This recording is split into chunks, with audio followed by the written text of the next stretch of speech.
Welcome, everyone. We are thrilled today to welcome Alexandra Merlino to our Unhurried Conversation sessions. Alexandra is the owner of Be Wild Outside, an all-natural sunscreen company who sells their product in refillable containers. Alexandra's mission at Be Wild is to eliminate single-use plastic and toxic ingredients in your skincare routine. So welcome, Alexandra. Thank you so much for joining us. Could we get started Thank by, you. please tell us what is the story behind how Be Wild Outside got started? Sure. Well, I'm an outdoor person, right? I love the outdoors. I generally would use sunscreen before I left the house, have a hat, long sleeves, and out I went for, the entire day. And so that's happening. And I just love products. I've had a few product businesses and I love products.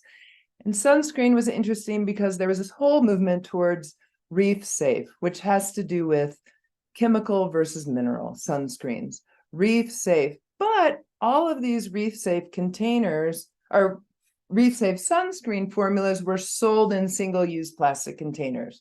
When we're looking at ocean health and ocean sustainability, plastic pollution is right up there with overfishing, global warming, and runoff, right, from development. And so I kept saying, like, how can we call this reef safe if it's in a single-use plastic container? So that was just me in the woods. And then I was diagnosed with skin cancer. And for me, sunscreen suddenly became very urgent. I looked for the product I wanted. It was something I could access really quickly while I was out hiking, running, biking, to reapply every 2 hours because the hats and the long sleeves didn't work the way I thought it was supposed to. So I needed to rely more heavily on sunscreen. That product didn't exist. I also wanted something in the guilt-free container, so no single-use plastic. That product didn't exist. And so we created it.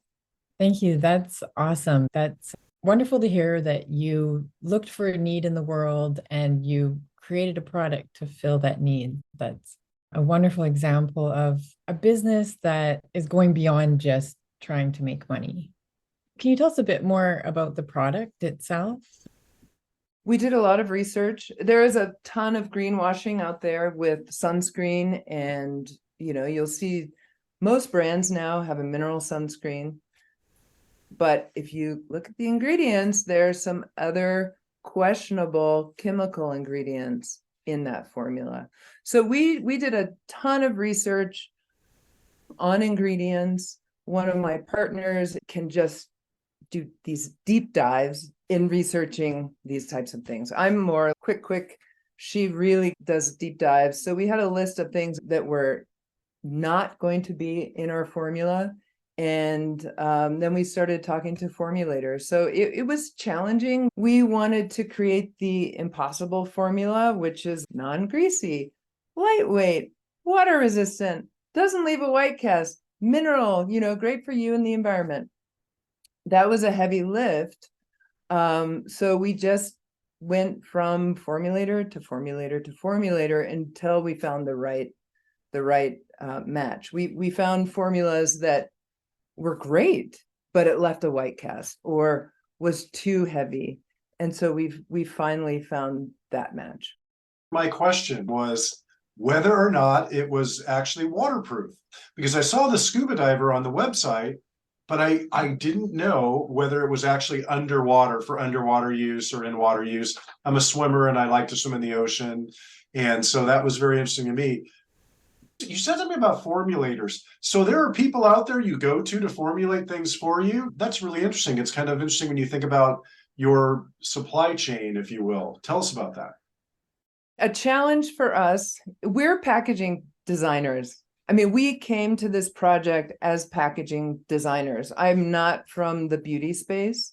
My partners are engineers.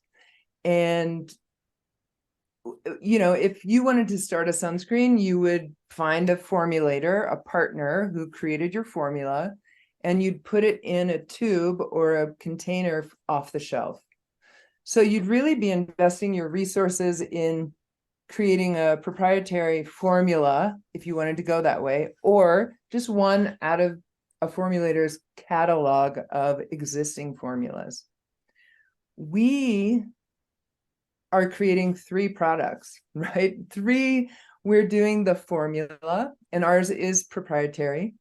We're doing the internal cartridge, and we're doing the external dispenser. So we have 3 different products that we've developed and had to raise resources. So it's engineering, it's prototyping, and now it's manufacturing. And then with formulation, it's taking our container and testing the formula with that container and testing to see how long it's water resistant, what the SPF is, etc.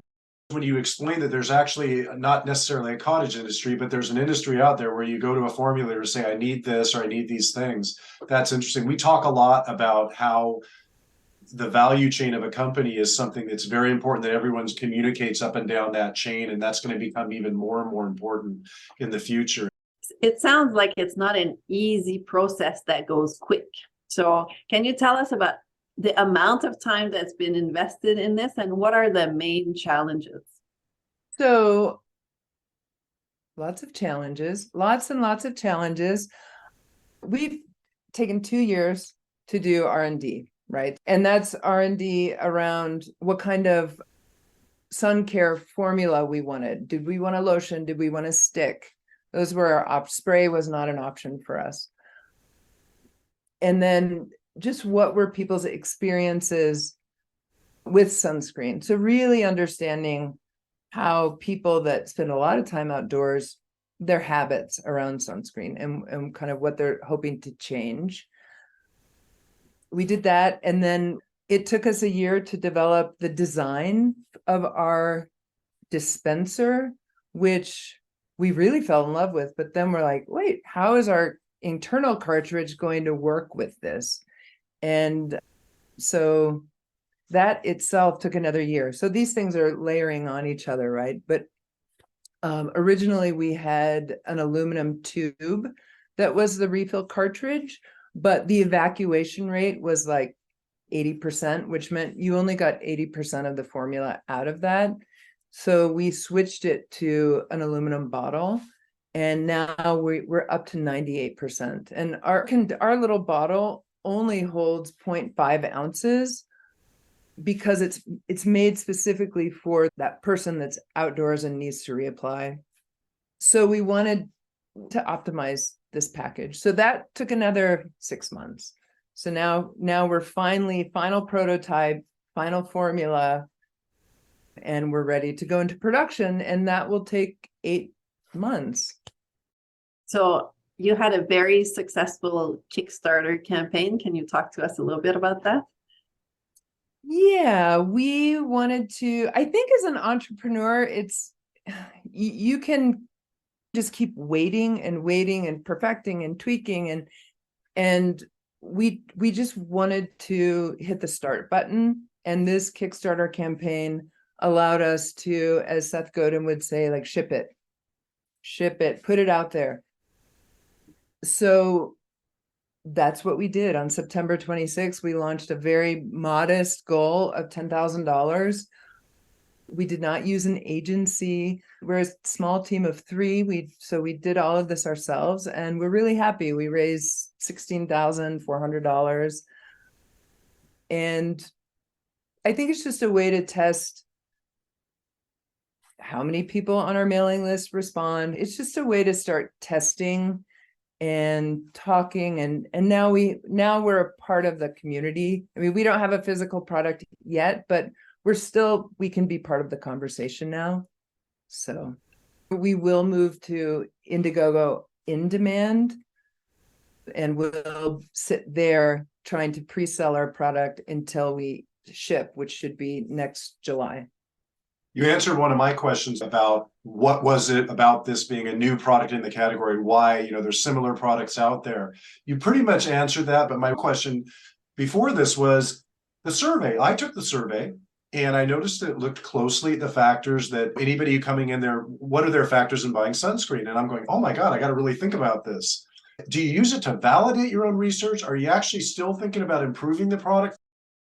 Originally, the survey was developed to accompany our customer discovery. So we interviewed hundreds of people, and then we also had this survey that we were just blindly asking people to fill out, right? So through social media, through guiding people to our website. So originally, it did inform the form. It validated what we were thinking, and it helped inform some of our decisions. All of that still exists. Are there any trends now, shifts in ideas? Are we seeing more people put sustainability as their number one, as the first thing that they're thinking about when they're looking at a sunscreen? Or is it the mass factor? Or is it, so it's for those type of things that will help us inform our messaging, right? So if initially it was, we don't want white cast, that's the one thing we're looking for. But now it's actually, we're only looking for sustainable packaging, and you start to see a trend in that. That will inform some of our messaging and how we're testing that. I did want to say though, what was your other question? Why are we different in the market? Yeah. I mean, sunscreen is so saturated, but there's room for growth. And I think we are differentiated in two ways. We're really focused on people reapplying every 2 hours. And we don't talk to that specifically, but what we talk about is having your sunscreen right where you need it when it's time to reapply. Because so many people are like, oh, I should reapply, but it's in my backpack and I'd have to do all these things. With our product, you can reapply, not even leave the trail, or just pull over to the side of the road on your bike, pull it out of your, like you're drinking your water. And so we don't see another product like that on the market. There are small, like 1 ounce, half-ounce containers, but they're messier. It takes more, it just takes more to get protected. So that's one thing. And then suncare is behind in sustainable packaging. The beauty industry is kind of moving forward with sustainability. Suncare hasn't. Sunscreen is messy. I get why people are behind. And so I think we're one of the leaders in that space and trying to create, and our product isn't perfect as far as sustainability, but it's a step in the right direction. Since we've been working on it, I've seen a few other companies come online with unique solutions, not the same as ours, but unique. So I think those are the two things that really differentiate us. That's awesome. Thanks. And I just wanted to let you know I'm a cyclist as well. So I totally get that. If I could do this one-handed or quickly stop, pull up my water bottle with one hand, pull out the sunscreen and do it, quickly put it on and put everything back in and get back on the bike, that'd be great. So thank you for that. You're welcome. I also wanted to add that as a mom, it's also a concern when we're out there to reapply, and making it accessible and easy is super in that case. And as a family who's trying to reduce the amount of waste that we produce, it also answers. So it's answering many concerns that people like me have. So thank you for that. Excellent. Thank you. Have you had any testing done, for example, people with sensitive skin, or do you just know that the ingredients are safe for sensitive skin?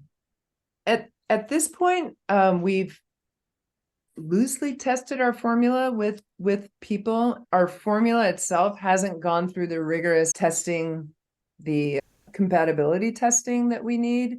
We will, I mean, we know from our ingredients that our formula should be good for people with sensitive skin.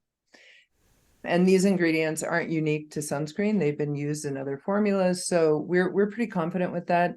We do plan on getting samples in the top of 2024 and getting them out to our community to start getting feedback on how people are reacting and if there's anything.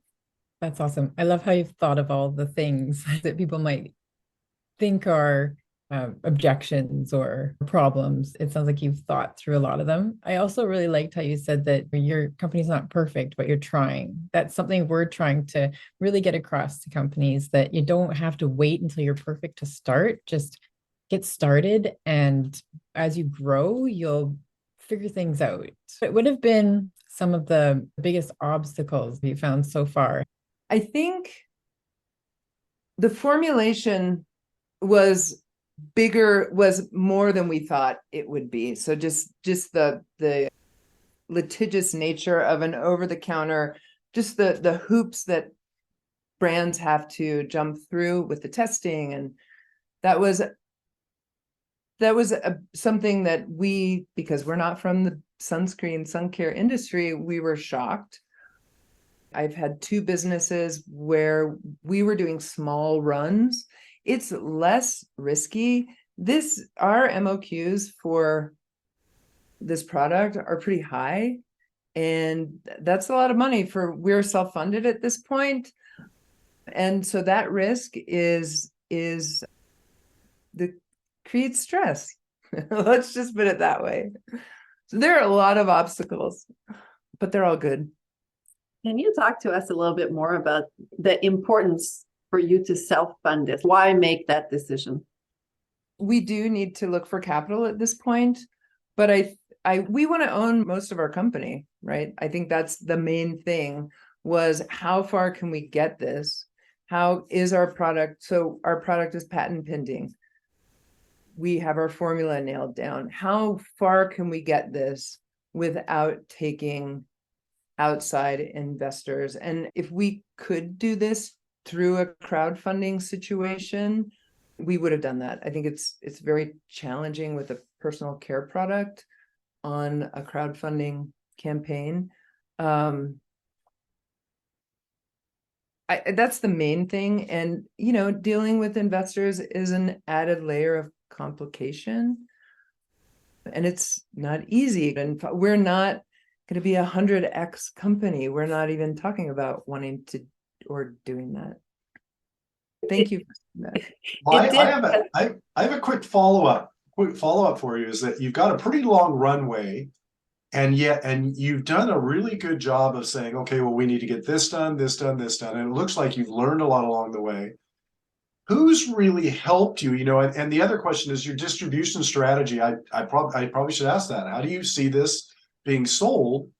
And, how has that been informed by maybe some people you ran into, people who gave you help along the way? We've had incredible help along the way. I have mentors from the last 25 years. I've been in this kind of entrepreneurial space, and people who are marketing experts, people who have worked with big box, know how to place things in big box. I have people within the sun care space who are advising. And so we have a nice team. What we're missing, which is part of our go-to-market strategy, is direct to consumer online. And, my first business, I had a fax. I had a fax and was selling B2B. So very different. I was at a trade show, my fax would ring. Second business, I also was B2B, and we did a little B2C. And that was a really small community of dedicated parents. And so that was much more in my wheelhouse of just cultivating those relationships. One thing we're looking for help with is, how do we conquer this B2C environment in this crazy digital space that we're living in? So we do have a lot of help. There's some holes in our help. Our go-to-market strategy is direct to consumer and B2B as well. So selling to places like REI or all the cycling shops. And we're in New Mexico. I have 500 mom and pop outdoor rec shops, and they're all potential partners. Awesome. Thank you. Really appreciate. I love what you're doing, and I just keep thinking about the South Seas and various places where they really could use this help for the reefs. But knowing that obviously everybody's got to start using it, and so B2C sounds like a great channel. Thank you very much. You're welcome. Have you heard about regenerative business? In your understanding of it, would you say that your business is regenerative? As you speak, I'm checking all the definitions in my mind that is a regenerative business. You have a purpose beyond your company. You're working towards reef safe and also people safe. You are self-funding. You are talking about not having plastic, so more of a refillable circular type product. You have so many of the elements that make a regenerative business. Would you ever call yourself that? No, not yet. We would love to, right? But I think we have work to do. We have to figure out our cartridges are aluminum. You can't refill them, you recycle them. And although aluminum is infinitely recyclable, we're trying to figure out, can we reuse them? If you send them back to us, can we sterilize them? So I feel like we have more work to do on making our system circular. Does that make sense? I'm very cautious about, even, I would say we're sustainable, right? And we think about sustainability and like we don't have employees, but what is that going to look like when we have employees? How are those relationships? How do we create a space where people want to come to work and where they're growing with us and where we're supporting each other? But we have work before we can call ourselves regenerative. I love that you're on the road to regeneration. You're working towards it. We wish every company would be on this path that you're on. So thank you very much for doing this work and being an example. It's nice to talk with someone who is working towards. When you're in the journey, there's a much different perspective than when you've reached the goal. And I don't know if anyone will ever be perfectly regenerative, but it's refreshing to talk to someone who knows that we're on this path and we're doing good and we know where we need to go to do better. So thank you. When you talked about how you would relate to employees and also other members of your supply web, on your website, I noticed you said that the employees, customers, vendors are all considered in every decision you make. Can you speak a bit more about that? I think most companies only think about the customers, right? They don't think about what's supporting them. And I mean, at this point in time, we hardly have any customers. We don't have employees, but we do have vendors. And I think with the vendors, it's really thinking of, this is a conversation, this is a partnership. We're in this for the long term. This is not a one and done. I'm not trying to get the best price. I want to be fair with the best materials and process and a good timeline. And by the way, what's happening in this factory? Kind of those types of questions. And we're at the beginning. So this is more one of those ideas that we wanted to bake into our plan. So as we grow, it's like, that's one of our core values. How are we addressing this? Right. So today I don't have those answers for you. In a year, I'll have more clarity. I just know the importance of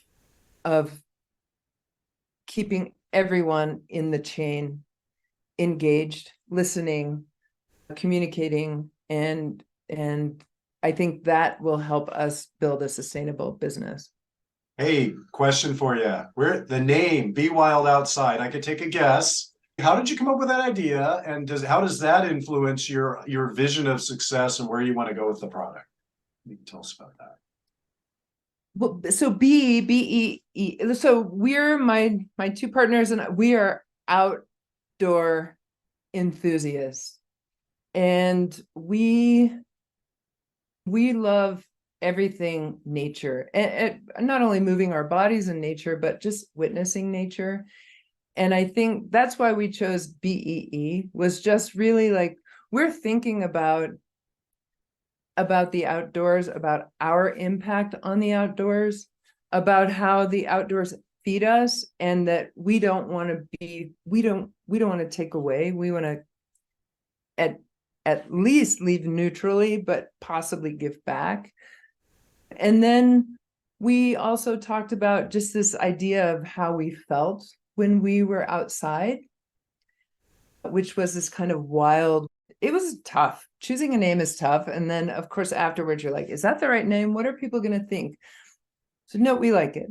We love it. That's pretty much how we came up with this name. In the end, we were like, bee, oh yeah, bee, the bumblebee, the bee, the honeybee, all these bees, and representative of what we care about in nature and our part. What was the second part of your question? I'm so sorry.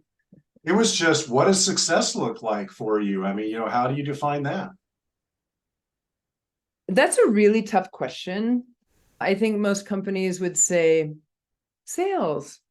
And that is true for us, right? We can't be in business unless we're paying ourselves and our employees and we're making money. But I think we really want to shift the narrative in sun care. We're saying, like, we're truly reef safe, no plastic. Let's, as an industry, let's move away from single-use plastic. So we'd like to change that narrative. I think as we start to see that shift, and if we can be an influence in part of that and a voice in that discussion, that would look like success for us.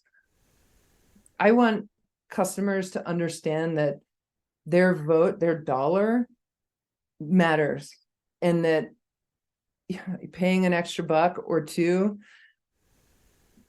really does make a difference, and informs changes with Unilever and, Procter & Gamble and Johnson & Johnson, and it really matters. So that's something I don't think we can quantify, but I think, yeah. So it's a lot of nuance in what success means to us.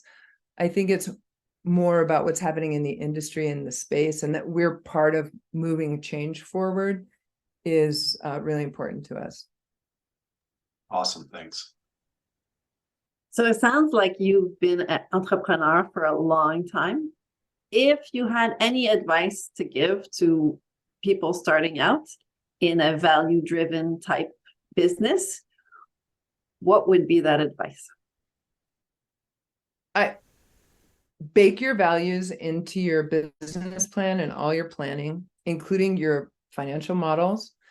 And, when things get rough, the first thing that goes is the extra perks you give to your staff, or, that extra, the recycling packaging is this much more expensive. We could save.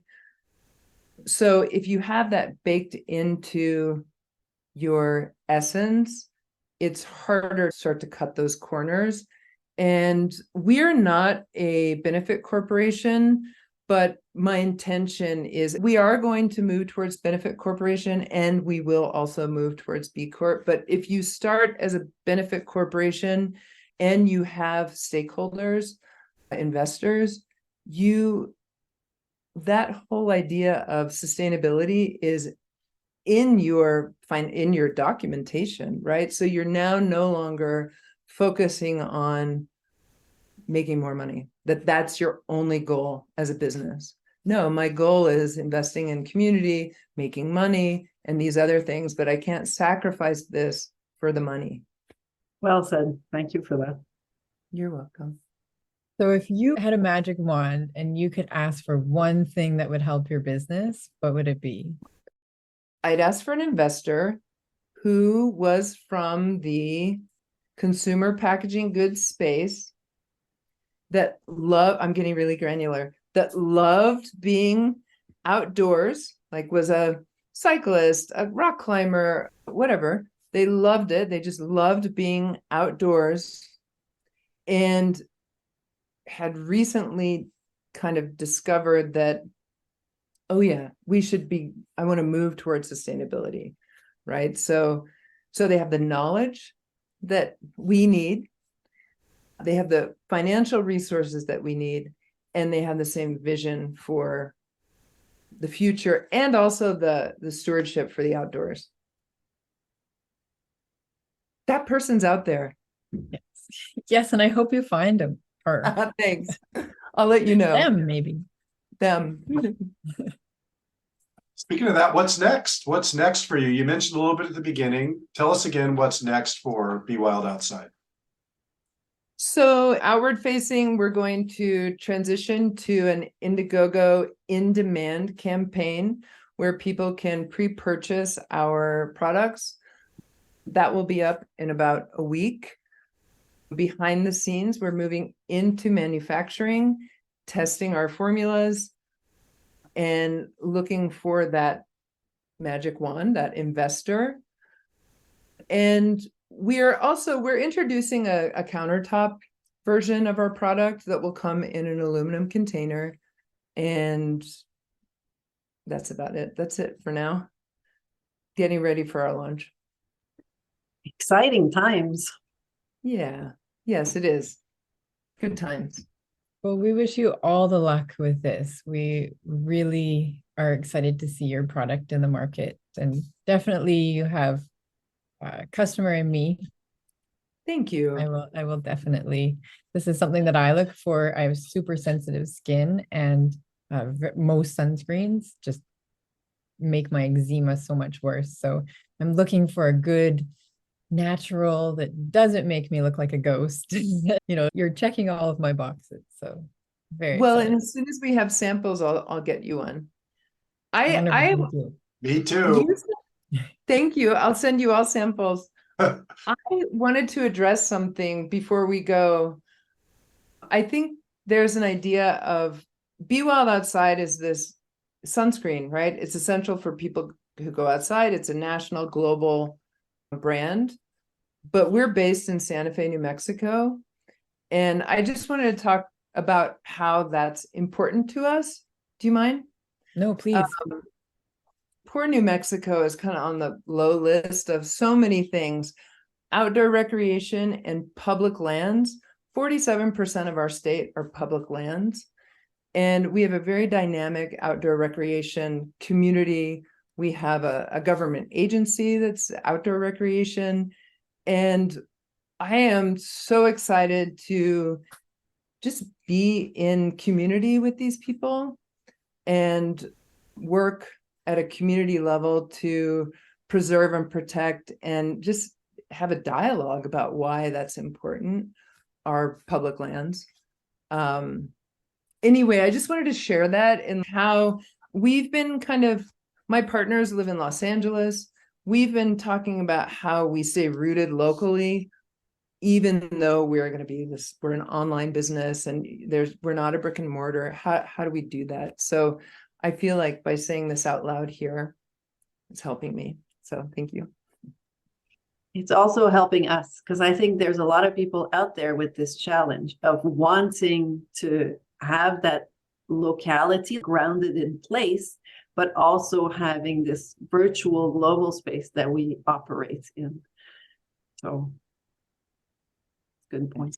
Absolutely. Thank you. Well, thank you so much, Alexandra. We've really, really learned a lot from this conversation. Really enjoyed talking with you. As we said, we wish you all the best with your launch and looking forward to seeing Be Wild everywhere. Excellent. Thank you Great so to meet much. you, Alexandra. Nice to meet you all. Thank you. Bye. Bye. Okay, thank you.